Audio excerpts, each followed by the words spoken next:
Hello, everyone. This is BritSimon. So I wanted to address an issue that's come up again over the last 24 hours.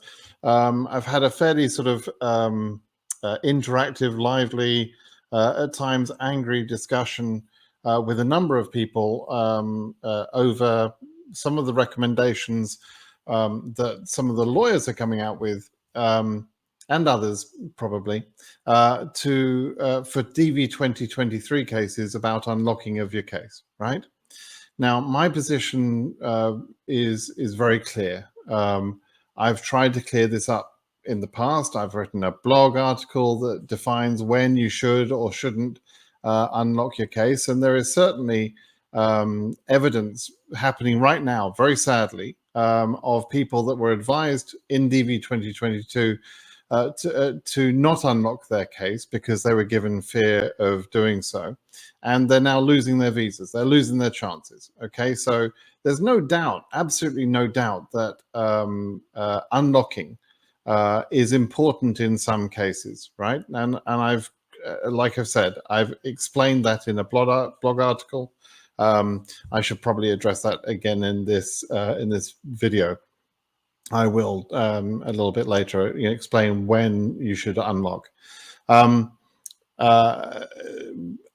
let me also just address the current fear that's being created and perpetuated is based on what happened in DV 2022 mainly, and DV 2021 and 2020 to an extent. But actually, there's been a difference in processing going back to DV 2019, which most of the lawyers won't know anything about because they weren't involved in any cases, in any volume of cases prior to DV 2020. So none of them have seen any of this history.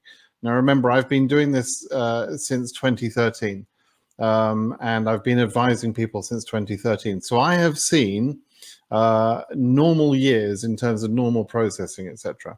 I've also seen the abnormal years, which are the only years that the lawyers have shown any interest in for obvious reasons. And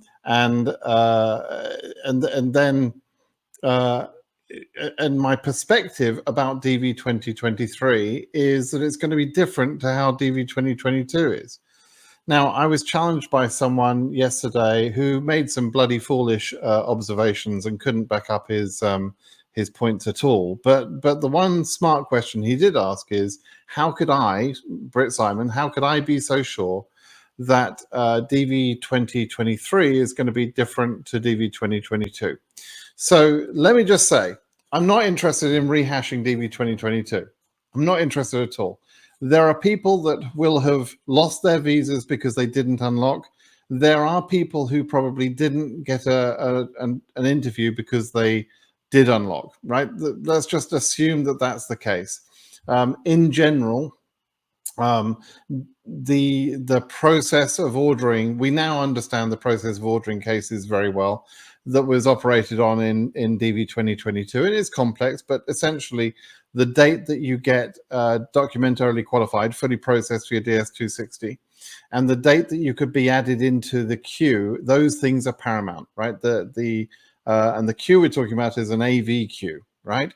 But there was no possibility that any case could unlock the DS260 by KCC while they were in the AV queue.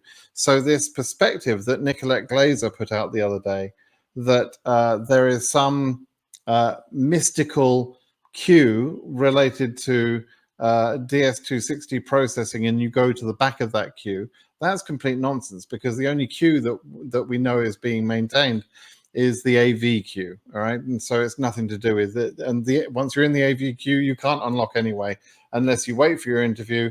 And then when you interview, just before you interview, hopefully, some of the embassies will allow unlocking of the DS260s, some won't. And that's part of the problem I've got. But anyway, let's go back on to DV 2023. So I want to talk about DV 2023, and I'm talking about the advice I'm giving to people in DV 2023.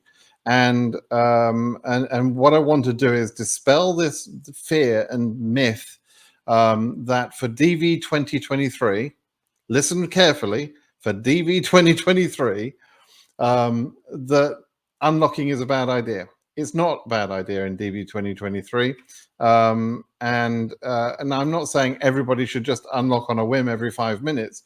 There are some scenarios where you should unlock, and there's some scenarios where you don't need to unlock, right? But DV 2023 is going to be different to DV 2022, and I want to explain why. Okay, so they're essentially DV 2022 was very complex in terms of its processing, but there are a couple of points that we can make very easily, and nobody yet has challenged me on these points. And so I want to make those points and discuss what those points mean. Okay, so there are 3 main points I want to make, and I was trying to make these points on Twitter last night, but people were so off the wall they just couldn't listen to what I was trying to say. So the first one is this. In DV 2022, the DS260 processing was largely halted between May, it was about May 27th, and pretty much October of that year, so in September. Why? Well, because the government were being sued at the time, and they chose to focus all of their resources as much as possible on DV 2021. And there was we've seen an email that went out centrally. I think it was dated May 27th, maybe May 25th. But at the end of May, the government basically said, okay, we're gonna stop working on DV 2022. We're going to focus our resources on DV 2021. So between the end of May, maybe the first couple of days of June, first few days, June 3rd, June 4th, maybe a sort of a significant date, and I might come back to why I believe that. But around about that time, there was a cutoff period where essentially most of the work in processing DV 2022 cases was stopped, and it remained stopped until into September, late September, because they were trying to get as many DV 2021 cases processed and scheduled as possible in the remaining time they had. So that's factual. We know that for 100% fact. We've seen the cable. Even before we saw the cable, we knew that to be the case. And surely, I don't think anybody's arguing with me about that. So essentially, we lost more or less 4 months of processing right at the beginning of DV 2022, right? Now, I'm not saying there was a total halt. It was just a massive reduction, right? Almost no processing. I am aware of a few cases that got ready for scheduling emails and that sort of thing in August, and I think early September. And there may have been sporadic cases throughout that whole period from late May to I'm saying the end of September or beginning of October. But largely speaking, there was no DV 2022 processing, right? And that led to a fact that there were no interviews, almost no interviews scheduled in October, November, December. Again, these are facts. We know this, right? Now, that's the first point, that we lost basically 4 months of processing right at the beginning.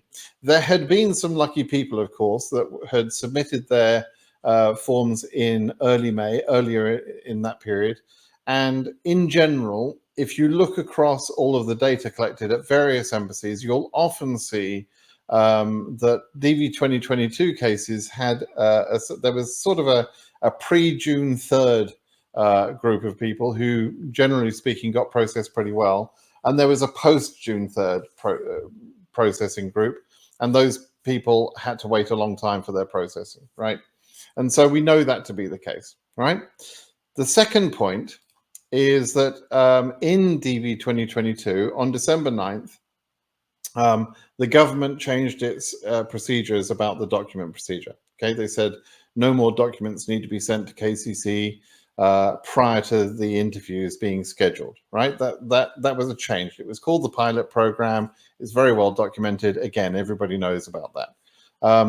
But the point of that is that the resources that were spent previously up to December 9th on collecting documents and that sort of thing, and going through documents and checking documents, all of those resources, and by resources I'm talking about humans, those people were doing something up to December 9th, and after December 9th they started doing a different job at KCC. Okay. Now we know there are about 42 people, contractors, who work at KCC. And we know roughly the sort of tasks that they do.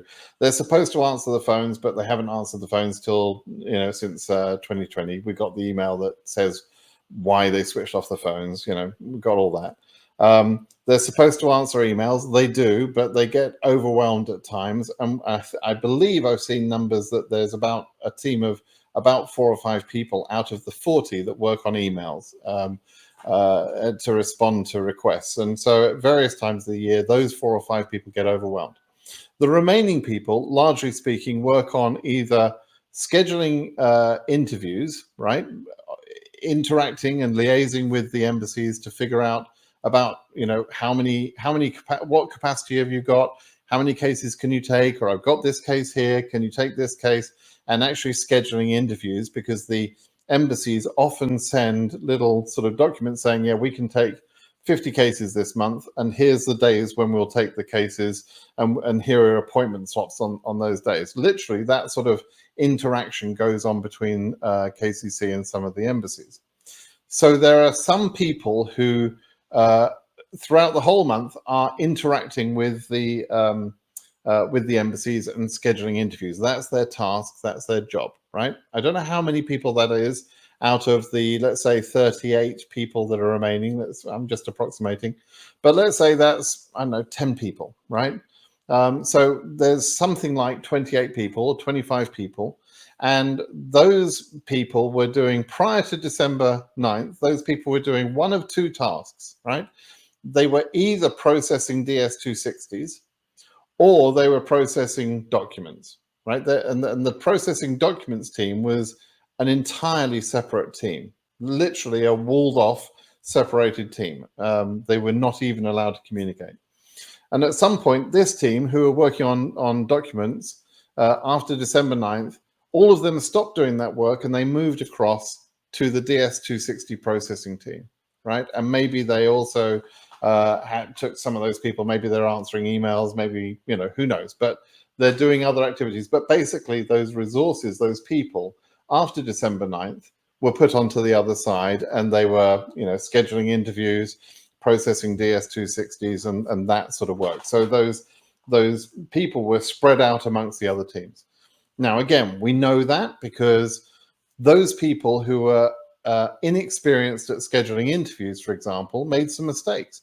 In December of 2021, KCC scheduled about 20, I think it was 24 cases that shouldn't have been scheduled because those people were not even current.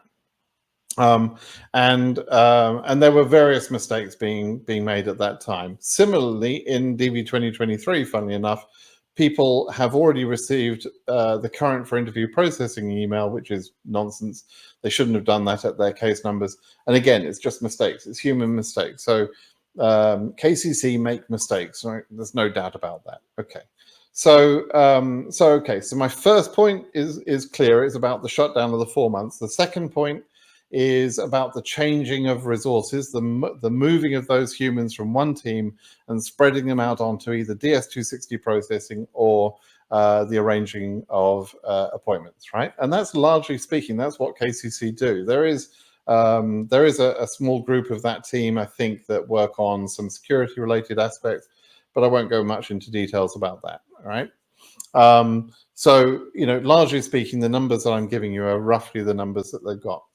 That means that after December 9th, they had a lot of people working on DS260 processing, and they were available for scheduling of interviews. But of course, there were no interviews to schedule because they had processed no cases for DV2022, and largely the embassies were closed, right? So for a while, there was a limited amount of scheduling based on the limited amount of DS260 processing that there was up to that point. And we began to see in December and January, we began to see some activity, and we began to see, some March interviews and April and May and so on.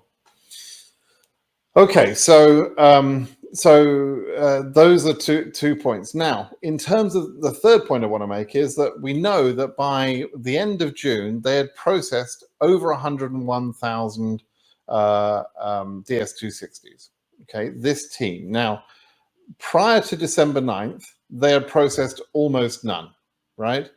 Because of that 4-month shutdown, because of the other document procedure, etc., they had done not very much work. And so they were able to schedule some in December, but not very many. So the vast majority of those 101,000 people who had their DS260s processed have been processed in the period of time from December 9th to the end of June, around about 6, maybe 7 months, right? 6.5 months or so.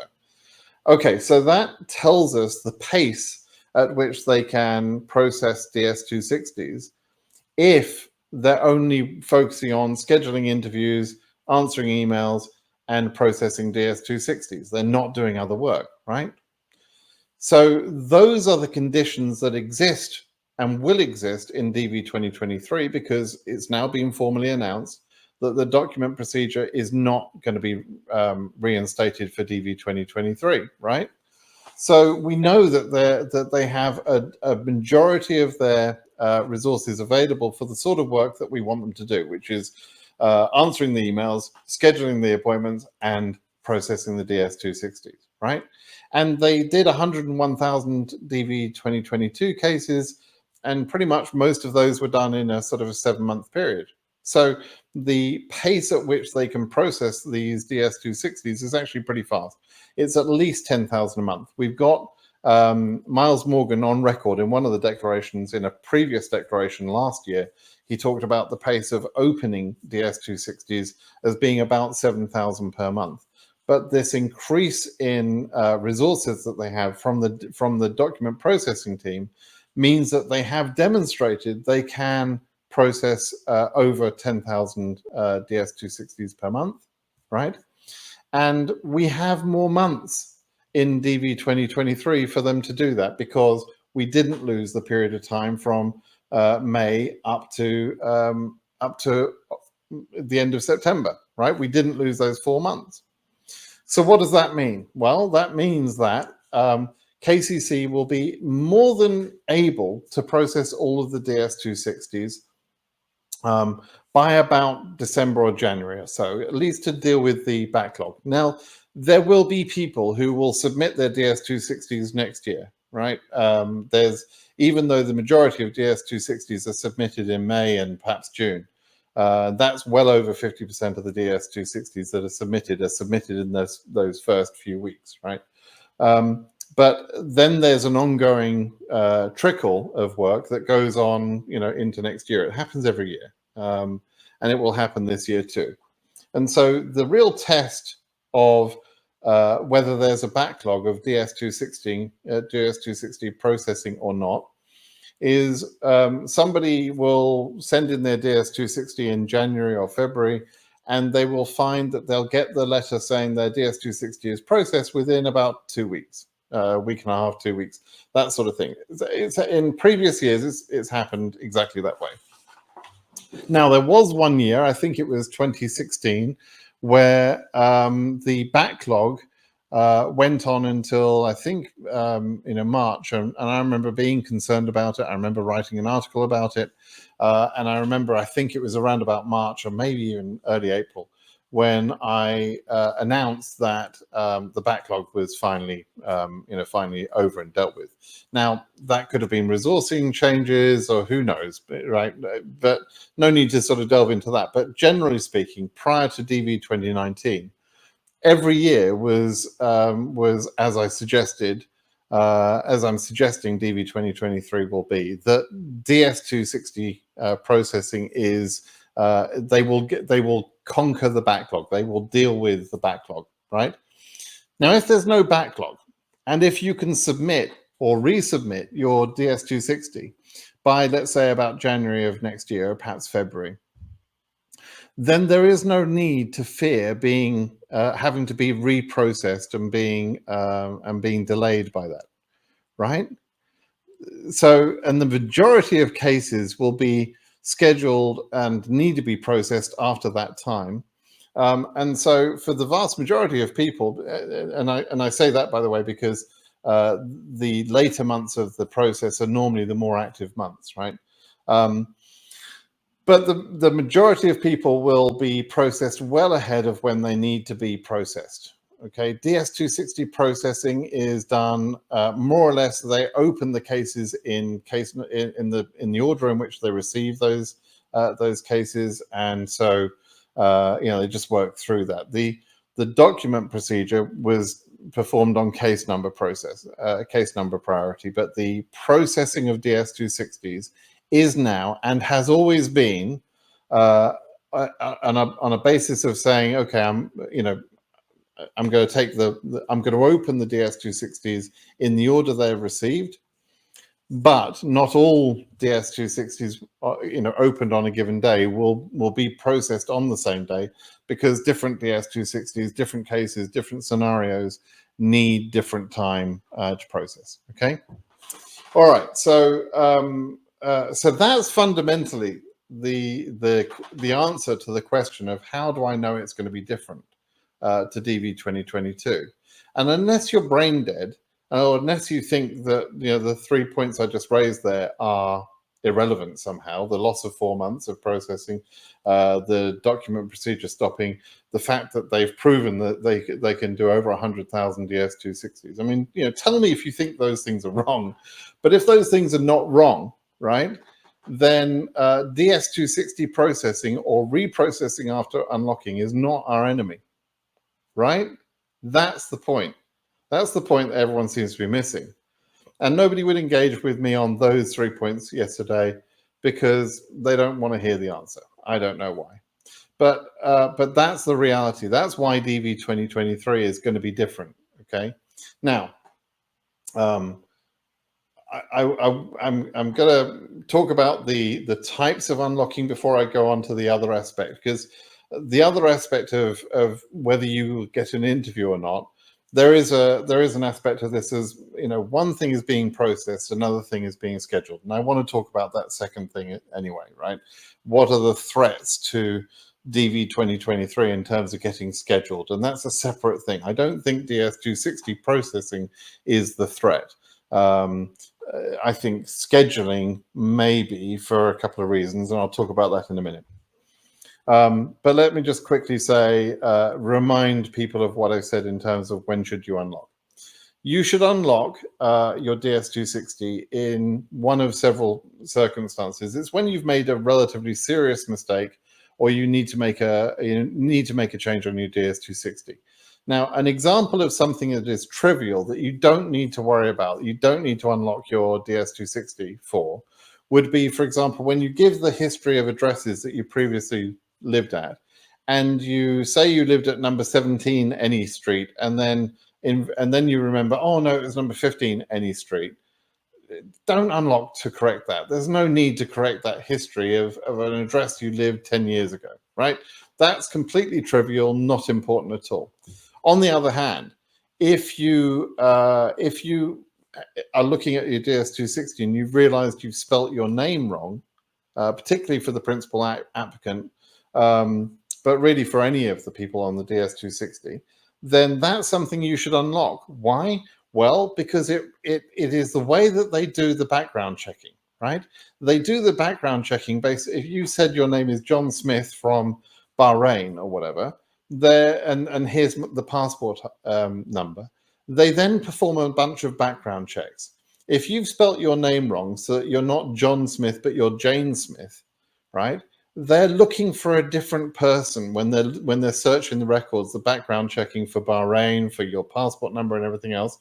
And so the mistake in your name will undermine the background checking for your case. And the COs know that, so that when you turn up at the embassy and you've got this mistake on your DS260, the CO is going to know, well, hang on a minute, that could have been a deliberate attempt to put us off a background check, a valid background check for this person. So I've got two choices. I can put that person on AP and ask for a new background check, which they do often. In fact, they've got three choices now. They can ask for a DS5535 and put someone through that whole nuisance, right? Or they can just deny the case and say, well, sorry, but they have a classification for it. It's that you didn't follow the procedures correctly. and they can just fail the case, right? So so those sort of identifying things are very important, right? Because it's about your identity and it's about the background checking. Same sort of thing with social media, and with with your address history to an extent, your travel history. You want to be as honest as possible with all of those things: the education, the address history, the social media, all of that stuff. You want to be as honest as possible. Now, as I mentioned, I don't think a minor mistake on an address is really a problem, particularly if it's 10 years ago. But nevertheless, you want to give a complete and accurate history of who you are. If you don't do that, then you are, in my opinion, more likely to receive a DS5535 at your interview. They're going to ask you to fill in this form because you've not been fully transparent about your social media footprint, for example. And transparent, by transparent, I mean honest. Totally honest and open about what your various aspects, your education, your social media, your history, your address history, etc., and your work history as well. So all of those things, they're important. They're a little bit less important perhaps than the name and the identifying information, your place of birth, those sort of things. Those things are really critical. You've got to make sure they're right. And so when you need to decide whether a mistake is a trivial mistake that doesn't really need to be corrected, or whether it's a pretty serious mistake that needs to be corrected. Now, if you've got a high case number, or a relatively high case number, as I mentioned before, I believe all DS260s are going to be processed. All the backlog is going to be removed until by about December or January. And so there won't really be any, there's no advantage to you, or there should be no fear to you to unlock, even for one of those trivial examples. I just don't recommend unlocking for those trivial examples. If you do unlock, though, if you unlock for any example, go through your whole form again and make sure it's accurate, make sure it's right. Now, various people are suggesting, well, why not just wait then until you're scheduled for interview, or make the changes at the interview? Well, I've already explained that. If you wait until later, number one, the embassy, once you've been scheduled for interview, and in fact, once you're in the AV queue, which probably won't exist in the same way in DV2023, but once you're in AV queue and scheduled for an interview as well, KCC won't unlock your DS260 under any circumstances. You can contact the embassy, and in some cases, not all, but in some cases, the embassy will unlock your DS260. But if you're making the sort of changes that I talked about earlier, like to your name, to your identity, then essentially your background check is invalidated, and the embassy will know that. Okay, and that creates a red flag on your case, which is going to be a problem for you at the interview. In the same way, this perspective that you can change almost anything you like on the DS260 in the interview and everything will be okay. Well, that's such a stupid thing to say, because if that were the case, people that get refused for making mistakes on their DS260 would never be refused for making mistakes on their DS260, right? So this idea that you can change anything in the interview is complete nonsense. It's not that you can change anything.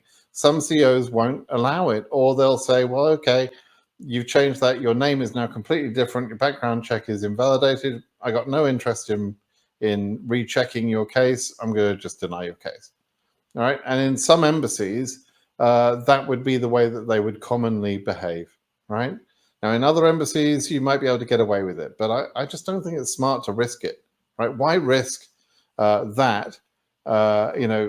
denial or AP or 5535 at the interview because you were too dopey to correct your DS260 earlier, right? I mean, it just doesn't make sense.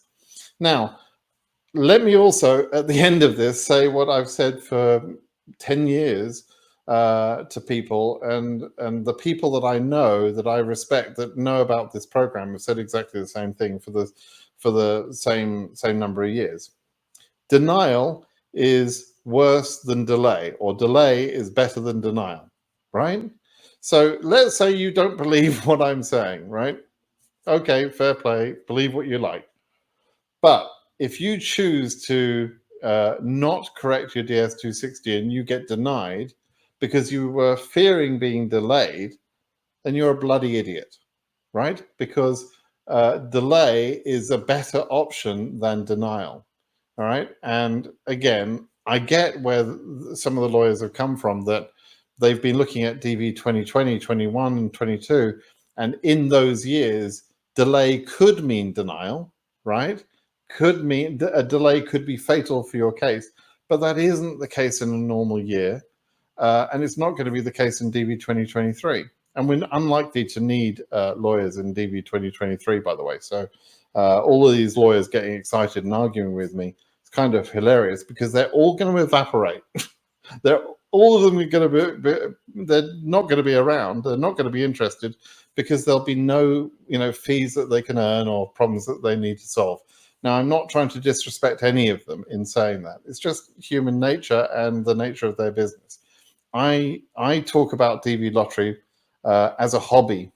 It's nothing to do with a job. It's not. I'm not. Oh, and by the way, Curtis, I'm not giving legal advice because this is a hobby of mine, and I've been doing it for 10 years, and I don't charge anybody any fees for anything.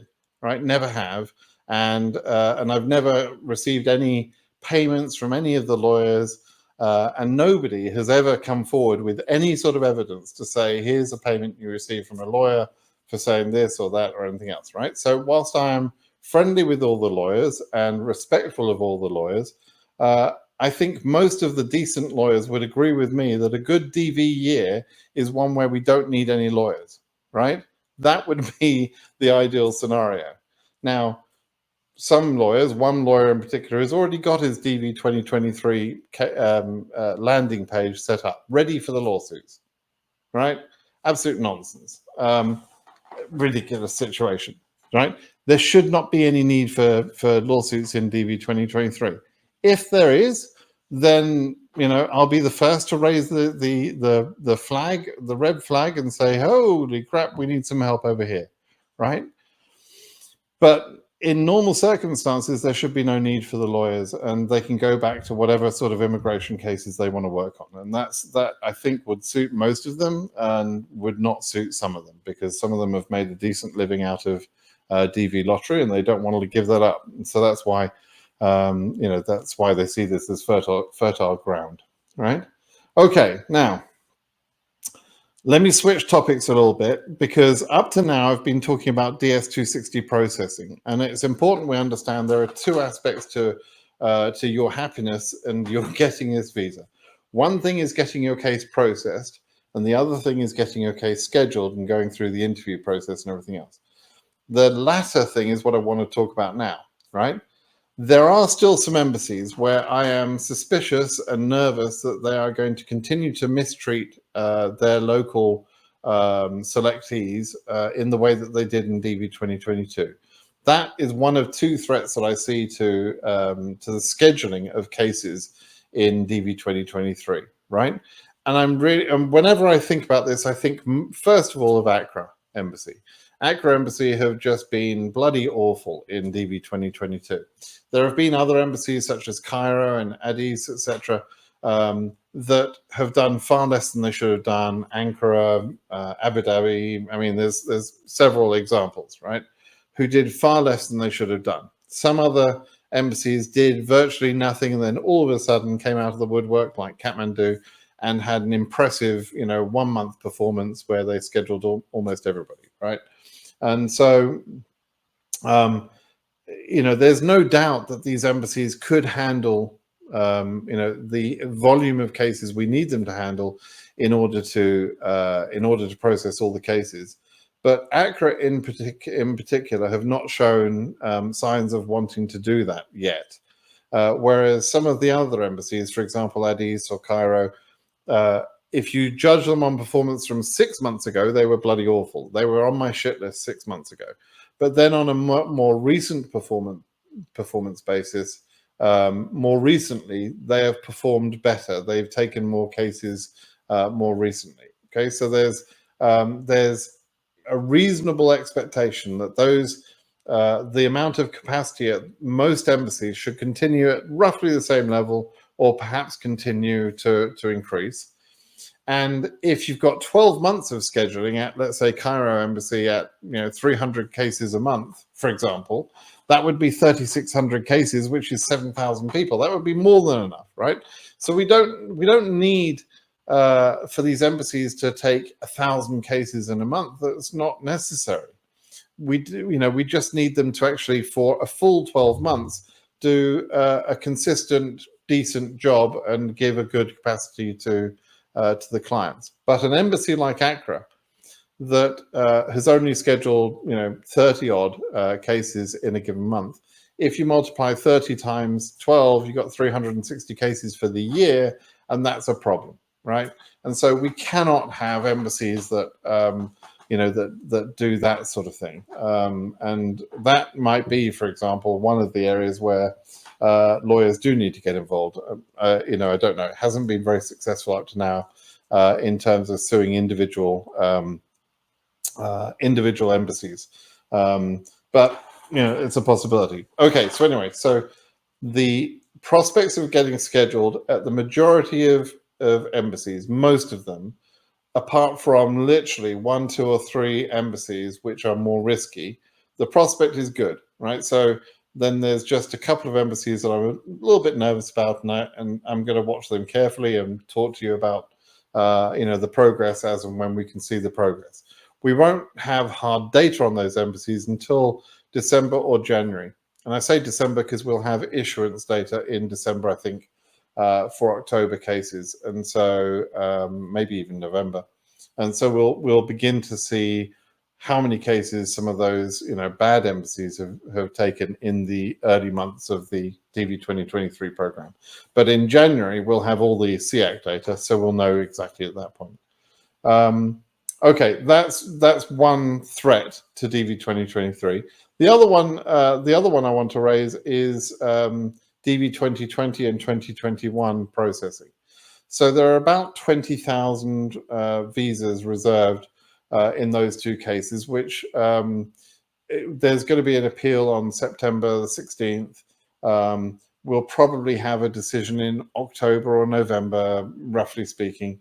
And if all goes well, and I hope it does, fingers crossed, the government will be told to issue those visas. And there's a certain impact of that on the DV2023 case, because we don't know exactly what timelines they're going to give the government to process all of those visas, but it's likely that they would say, okay, get them done by the end of the fiscal year DV2023. It might go on later than that, I don't know. But what that could mean is that we suddenly need to get 20,000 extra people into the system and process through the system, right?